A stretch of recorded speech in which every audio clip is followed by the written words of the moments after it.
लोकशाही मराठीच्या बातमीमुळे महानगरपालिकेला जाग आली।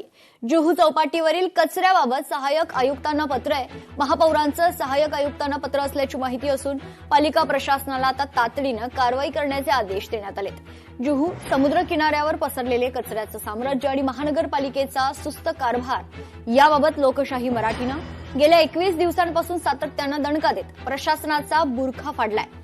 पालिकेकडून आणि महापौरांकडून स्वच्छतेचे विविध दावे केले जात असले तरी प्रत्यक्ष किनाऱ्यावर मनुष्यबळ वाढवलं जात नव्हतं। लोकशाही मराठीच्या या धडक आणि सातत्यपूर्ण पाठपुराव्यानंतर अखेर आता मुंबईच्या महापौर रितू तावडे यांनी पालिका प्रशासनाला तातडीनं कारवाई करण्याचे आदेश देणारं पत्र जारी केलंय। बातमी कोल्हापुरातून आहे। कोल्हापुरातील 300 अवैध गर्भपात प्रकरणात 4 एजंट करवीर पोलिसांच्या ताब्यात आहेत। सागर तराळ आणि रेखा वरुटे यांना अटक झाल्याची माहिती आहे। तर गर्भवती महिलांचे जबाब नोंदवण्याचं सध्या काम सुरू आहे। अवैध गर्भपात करणारा डॉक्टर चंद्रकांत गायकवाड यांच्याकडे गर्भपातासाठी पाठवणाऱ्या काही इतर डॉक्टरांची नावं देखील पोलिसांच्या समोर आली आहेत। लोकशाही मराठी ऐका, पहा, जागरूक रहा।